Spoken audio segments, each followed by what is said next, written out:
नमस्कार दोस्तों, आप सभी दर्शकों का हमारे इस चैनल पर हार्दिक स्वागत है। दोस्तों, वह कौन कौन सी स्थितियां हैं जिन स्थितियों में अगर आप साधना करते हैं तो आपके जीवन में परेशानियां बढ़ने लगती है, क्योंकि जब आप साधना करते हैं तो साधना के समय सकारात्मक शक्तियों के साथ साथ नकारात्मक शक्तियां भी आपकी ओर आकर्षित होने लगती हैं। कई लोग जिनके गुरु नहीं है, जिनके पास सुरक्षा कवच नहीं है, सुरक्षा घेरा नहीं है, जिन्हें सुरक्षा मंत्र के बारे में मालूम नहीं है, उनके लिए आज की यह जानकारी बहुत ही विशेष रहने वाली है। उन लोगों को इन 3 स्थितियों में साधना की शुरुआत बिल्कुल भी नहीं करनी चाहिए, चाहे वह 11 दिन की साधना है या फिर 21 दिन की साधना है या फिर 41 दिन की साधना हो। उस साधना को बिल्कुल भी शुरू नहीं करनी चाहिए अगर यह 3 स्थिति आपके जीवन में घटित हो रही है तो सबसे पहली स्थिति है, अगर आपके घर परिवार में अगर कोई गर्भवती महिला है, यानी कि किसी महिला ने गर्भ धारण किया है, तो ऐसे समय में आपको किसी साधना की शुरुआत बिल्कुल भी नहीं करनी चाहिए। जब कोई महिला गर्भ धारण करती है तो उस समय सबसे ज्यादा नकारात्मक शक्तियों का प्रभाव रहता है। नकारात्मक शक्तियां बहुत जल्दी उस समय आकर्षित होती है। इस समय कोई गर्भवती महिला के आसपास मंत्रों का जाप होता है या फिर कुछ इस प्रकार की प्रक्रिया होती है।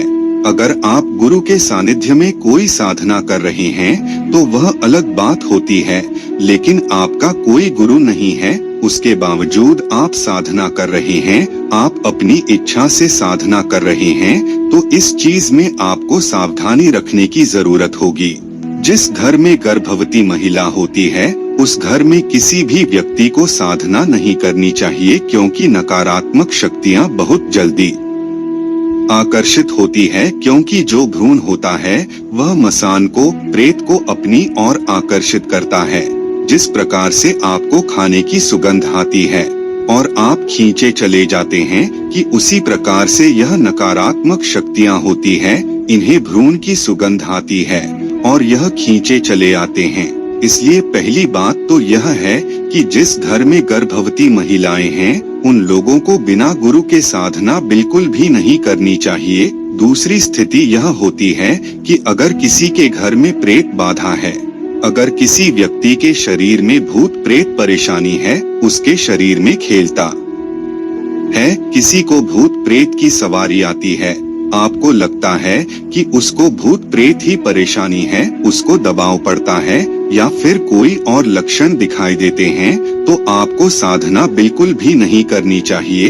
जब आपके घर में किसी व्यक्ति के ऊपर प्रेत बाधा होती है और आप अपने घर में कोई साधना करते हैं, मंत्र उच्चारण करते हैं, तो उसका प्रभाव उस प्रेत के ऊपर पड़ने लगता है, उसके ऊपर प्रेशर बढ़ता है, दबाव पड़ता है, जिस कारण से वह शक्ति आपका और आपके परिवार का अहित करने की सोचती है और उस साधना को खंडित करने की सोचती है। तो ऐसी स्थिति में लड़ाई होना या फिर घर के किसी सदस्य का बीमार होना, इसके साथ ही और कई प्रकार की परेशानी उत्पन्न होने लगती है। वह शक्ति आपके और आपके परिवार के बीच में लड़ाई करवा देती है, जिससे आपका साधना खंडित हो जाता है। तो ऐसी स्थिति में आपको साधना नहीं करनी चाहिए। तीसरी स्थिति वह होती है जब आपके घर में कोई बीमार होता है, तो उस स्थिति में आपको साधना नहीं करनी चाहिए।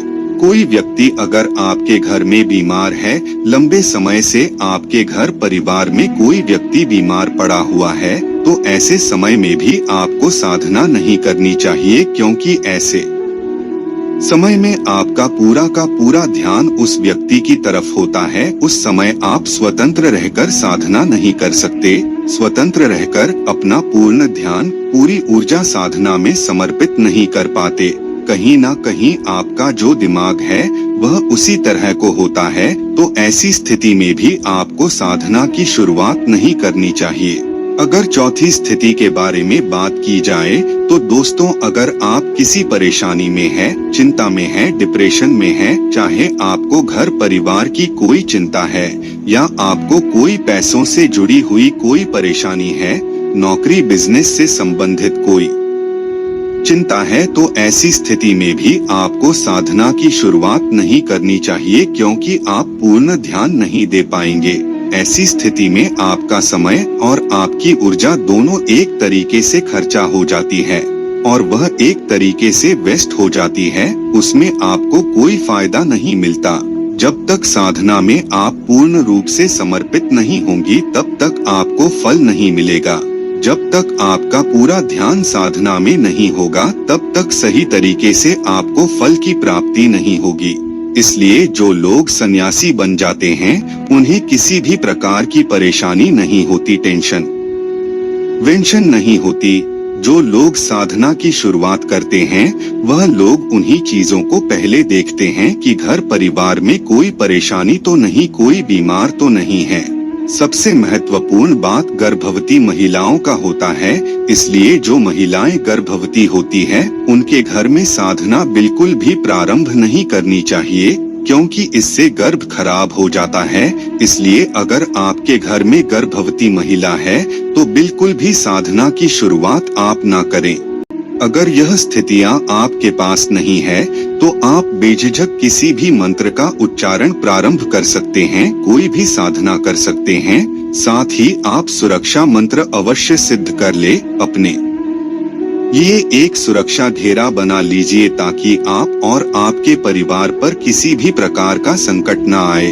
तो दोस्तों, यह थी महत्वपूर्ण जानकारी की साधना की शुरुआत किन 3 स्थितियों में नहीं करनी चाहिए। हमें उम्मीद है आपको वीडियो पसंद आया होगा। जानकारी अच्छी लगे तो लाइक करें और चैनल पर पहली बार आए हैं तो चैनल को सब्सक्राइब कर लीजिए। धन्यवाद।